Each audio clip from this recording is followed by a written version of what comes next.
Well, my connection is, it starts with my father, who was a rodeo photographer and journalist. And he, in the late 1940s, he started his practice. 1947, he started doing rodeos as a side to his, he was a news photographer. And he found out he could make money selling, going to local rodeos within the 100-mile radius of Fort Worth where we lived, and selling prints to the rodeo cowboys. And so he got off into starting a business as a rodeo photographer. And in 1948, Nancy Binford and Thena Farr were instrumental in starting the Girls Rodeo Association. And the way my dad really got hooked in with them is he had set up an office over at the original Coliseum in Fort Worth, the Rodeo Coliseum, which is now in the stockyards in Fort Worth. He had an office in that building. And the ladies in 1948 formed the Girls Rodeo Association, and their first headquarters was also in the same building. And my dad was a good friend of another Fort Worth cowgirl named Tad Lucas. And Tad Lucas came to him and said, you know, these girls are really, you know, they're trying to get off the ground with this new association they've got going, but they really need some help with publicity. And so it turned out they negotiated a deal. Nancy Binford negotiated with my father to be their first publicity director. And so he took a real strong interest in everything they were doing, and so that's how that got started. My connection with it comes much later, because at the time that was going on, I was a year or two old. And so that was 75, 76 years ago when all that was happening. And my father ended up having a very productive photographic and journalistic career for 30 years, taking, you know, he started out with rodeo photography and moved on to doing photographs of ranches and horses. He pretty much invented the photography portraiture of the American quarter horse. He went to all the horse shows and studied all that, and learned how the judges, you know, judged them on conformation. And so when he photographed them, he would stand them in a way that accentuated those things.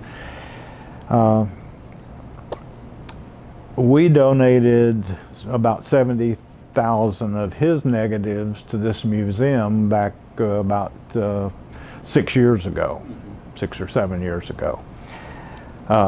And then we were just thinking about, he had a couple of sons, and you know, there are four sons, and we decided we wanted to publish some of his photography into books.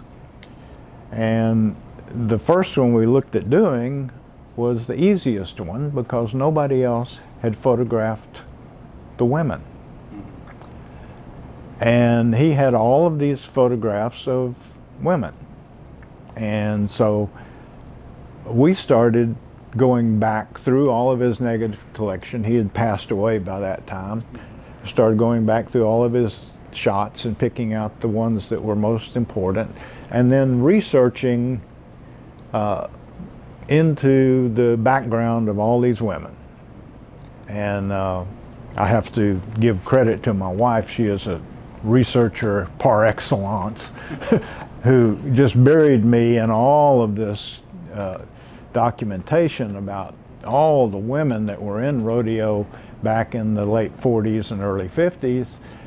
And of course, I had grown up around photographs of those women, and I knew them by name, but I didn't know them personally until I started doing this book, which we called Powder Puff and Spurs, and it's a if you want to take a look at that, that's the book we put together, and it's primarily about the development of and the first 5 years of the existence of the Girls Rodeo Association, which is now the WPRA. It's the same organization, just changed its name in the 80s. And we found all this wonderful history about women's rodeo that nobody else had written about. Nobody else was exposed to, and we had all the negatives and the prints that we could make to document all of that. And we found out a whole lot about Nancy Binford and Thena Farr, because they were the two women who were instrumental in actually pushing the organization to be created. And their involvement started in 1947 when they were in Amarillo. The Tri-State Fair and Rodeo had been held in Amarillo for years and years, but it got mothballed during World War II. And so in 1947, the constituents there in Amarillo decided that they wanted to resurrect the Tri-State Fair and Rodeo, and everybody got excited, and the community got together, and they're all ready to open this big fair and have everybody come back to being normal again after the war. And they found out that the rodeo producers had decided to take their rodeo from the fall, when the fair was going to be, and place it in midsummer. So the fair had no rodeo. Nancy Binford and Thena Farr they were cowgirls. They grew up on ranches, family ranches, but significant ranches. Nancy Binford was, I think, on a 10,000-acre ranch just west of Amarillo. Thena Farr was on a 7,000-acre ranch in Seymour, Texas, just about 50 miles from Wichita Falls. And they had become friends because they were competing in these what they called sponsor girl competitions back then. And basically it was a sponsor would select you, and you would represent them at rodeos and horse shows, and you would they had contest judges who would judge them on how pretty is your horse, and how lovely is your outfit, and how beautiful are you, but nothing about athletic skills, or very little about athletic skills. And so these were girls who had grown up on ranches and actually run everything that you could do on a ranch all through the war years, because all the men were over in Europe fighting a war. The women were home running the ranches. So these were talented girls. They were young athletes.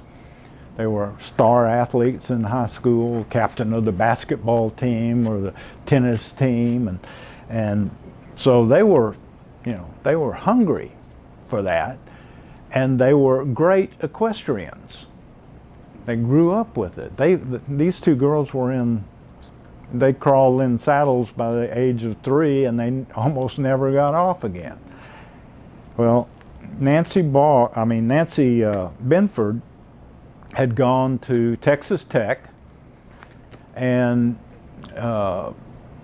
she got homesick when she first got there, and so her mother said, well, let's take a horse back with you, so you'll have something that reminds you of the ranch life. And so she took a horse back with her, and she became president of the riding club and president of the athletic club, and the first woman ever to ride out on the field at Texas Tech football games as a ghostwriter, which some of them call it the Matador, some of them call it the ghostwriters, but she was the first one to ever do that. Meanwhile, Thena Farr, who she had met at these horse shows and rodeos growing up, became Miss Seymour for 4 years, and she went traveling around all the places in the Southwest, going to represent Seymour, the city, at all those events, and met Nancy along the way, where they were both competing in these sponsor girl contests. And Nancy had been named the queen of the Amarillo range riders, and was doing the same thing, going 4 years of just going to every rodeo and horse show, and competing what little competition there was, and most of it was just beauty contests. And they had always, the two of them became fast friends, and they had always wanted to be in a real live rough stock and roping competition. And they weren't necessarily interested in competing with men, they just wanted to compete and show their skills. And so when this opportunity came along that the Tri-State Fair had no rodeo, boy, they jumped all over it. And they went to the committee and said, we want to do an all-girls rodeo.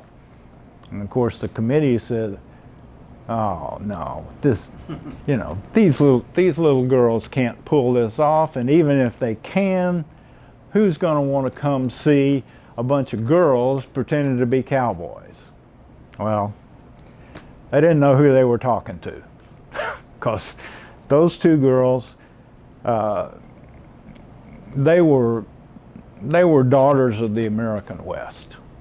They had they didn't know the word can't, and so they convinced the committee to let them go about putting on a rodeo, and they worked on publicity, and they organized everything. They got all their friends from all of the rodeos and horse shows that they had been showing up at all through their teenage years, and they put on a rodeo. And it was bareback bronc riding, saddle bronc riding, bulldogging. It was steer riding. They had, Nancy said that the first day at the Tri-State Fair, they sent 8 girls out to rope calves, and they were doing tie-down roping at the time, not breakaway. They sent 8 girls out to rope, and she said half of them had never roped a calf inside an arena before. They were, they were all ranch girls. And she said, we sent 8 girls out, and not one of them missed a calf. And so the fans went crazy for it. It was the most successful rodeo. I mean, they had 4 performances, and all 4 performances had standing room only crowds. The most successful rodeo ever put on at the fair, the Tri-State Fair. They were immediately invited back for the next year, and then they went to San Angelo in February. They called a meeting of a bunch of their friends. They had those, Nancy and Thena Mae and 36 of their cowgirl sisterhood met down there in San Angelo, and they formed the Girls Rodeo Association. And the purpose of the Girls Rodeo Association was to give them a venue to compete in rodeos. And they started not only producing additional all-girl rodeos, but they kept close with the men in rodeo, and they were pushing the men to let them in the door. Let us do barrel racing. Let us do some of the competitive things that we can do in the men's rodeo. And they turned that organization into what it is today, which is the largest women's professional sports association in the nation. And so that's kind of the genesis of the whole organization, of what brought them to be inducted into the Hall of Fame. But there are so many things that those two women did that it would take me days to tell you all of it. But they were cowgirls, ranchers, businesswomen, organization building specialists. I mean, they knew they were great at publicity. They did everything that any business person would do to build an organization. They did it. And they did that for 5 years with their own company, which was, they formed their own business called Tri-State Rodeos Incorporated. And then both of them went back to running their ranches. And their family ranches, they ended up going back to and staying there the rest of their lives. But they were involved in 4-H clubs and all community development events, and significant members founders of the National Cutting Horse Association and the American Quarter Horse Association. The history there is just, it's unbelievable. And the book I wrote covered not only them, but all of their close girlfriends that were the founders of the WPRA. And I was just astonished. I had seen pictures, but I didn't really know that women were riding broncs and bulls and stuff all the way through the thing that I found out in my research was when rodeo first started, women and men were on pretty much equal basis. And all the Wild West shows, where they had Annie Oakley and those kind of ladies, they were competing with men.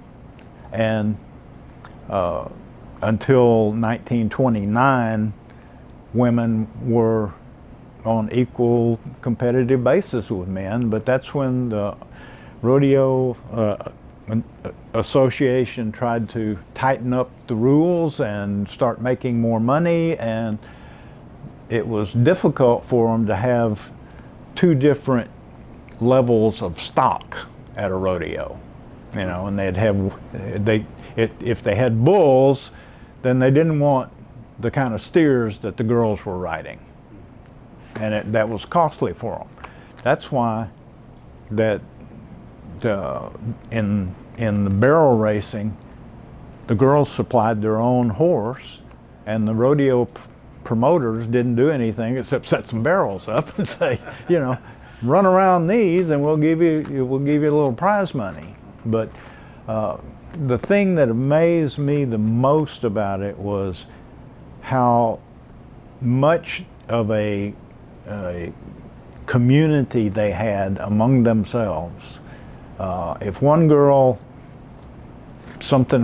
her horse went lame or something, somebody else was loaning her a horse to ride in an event, and they may lose to her riding their horse, but they wanted everybody to do well, and the whole organization was that way. And there's the people that started with that organization is people like Wanda Harper Bush, who's the most decorated cowgirl in history. She was 16 years old when they started that, and she, that's where she got her start. She never would have been able to do what she did if it weren't for these two women stepping out and just taking the bull by the horns, actually, and saying, we want to create our own world because you guys weren't letting us in. Well, what they did, they proved with that first rodeo they put on, they proved that women not only could compete and put on an entertaining show, the crowds loved seeing it. They proved that women had a place in the modern day rodeo circuit. And always before, up till that time, they were considered eye candy. And that wasn't who they were at all.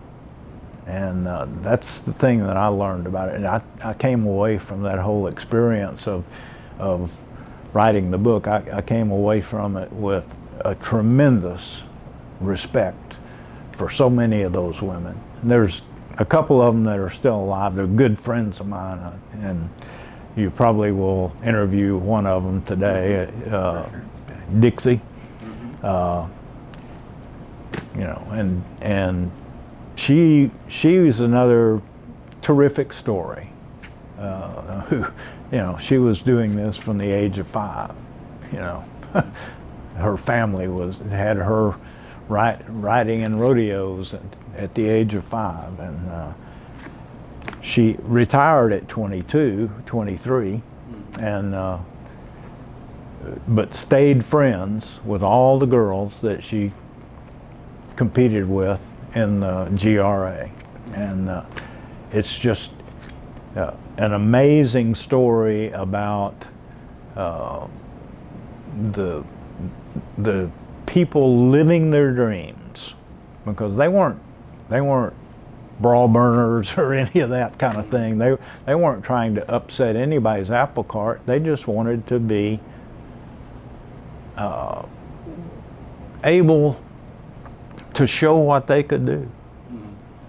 To go out there and play in the sport that they loved and have fun at it. And they did. They had fun. They had raucous times. But the other thing that Nancy and Thena Mae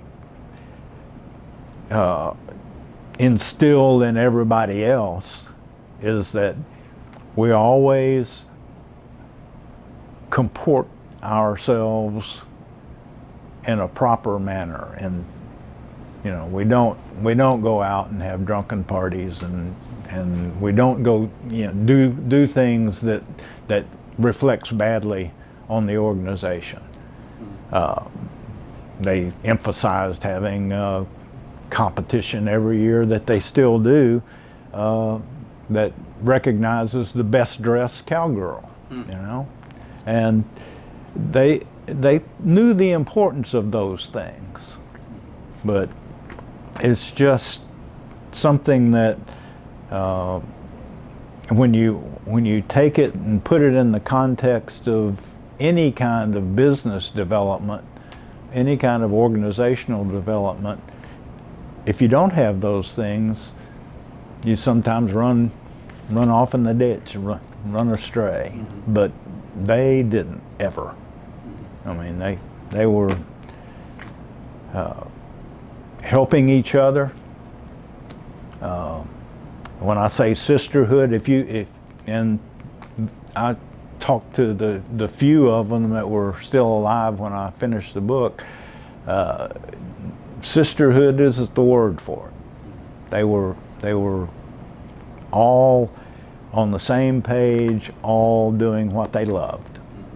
And it started just with that one rodeo, and it was so well done, and nobody aside from them thought they could pull it off, and they just, you know, did everything. The publicity they generated before the rodeo, they walked the streets looking for sponsors in Amarillo, and, you know, went up and down every street promoting the new all girls rodeo. And people showed up and loved it.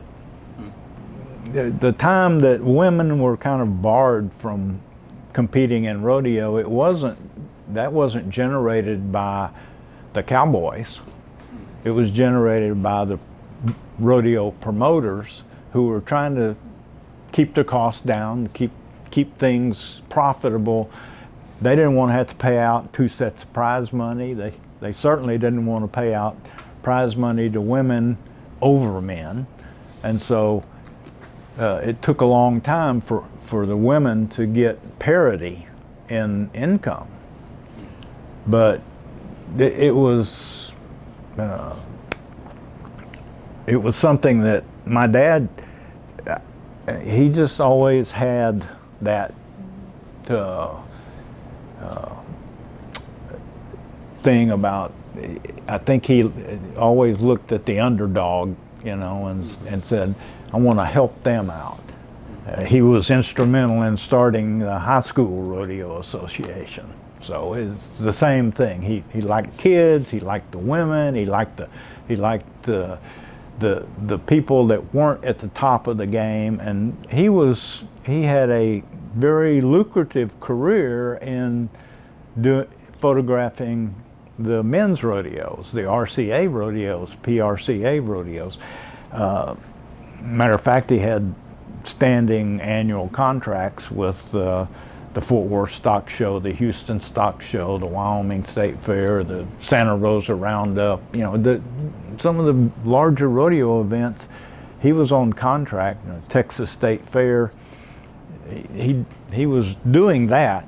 At the same time, he's helping these girls launch their new thing, and they managed to get into an agreement with the RCA that they would have a certain number of women and a certain number of women's events at their rodeos, and that's how they got, you know, barrel racing where it is today.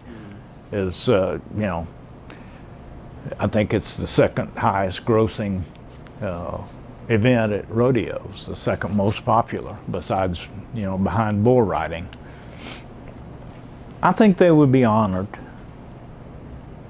I think they were definitely proud of what they had accomplished, and you know, even though their first love and you know, where they ended up after they stopped competing in rodeos and producing rodeos, they ended up back on the ranches, running the ranches.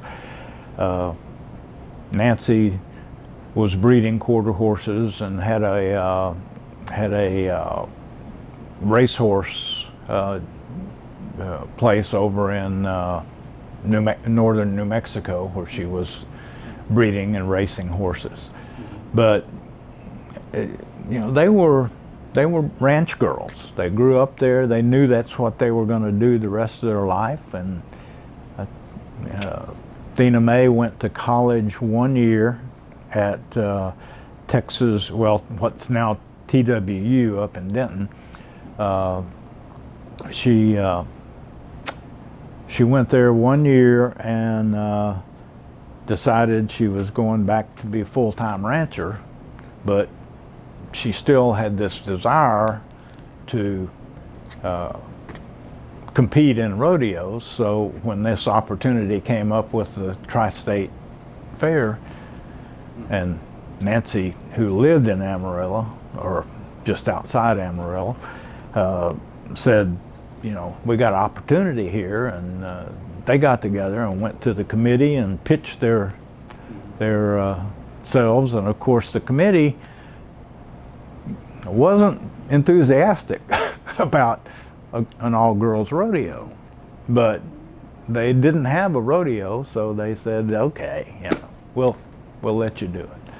Neither one of them ever married. And that's one of the reasons I'm here, is because I, as a result of having written this book and doing all that research to substantiate everything, I ended up being one of the people that got called saying, hey, they've been nominated for induction in the Hall of Fame, and they've been accepted. Do you know where we can find any of their family members? And I said, you know, I don't. I don't think anybody does.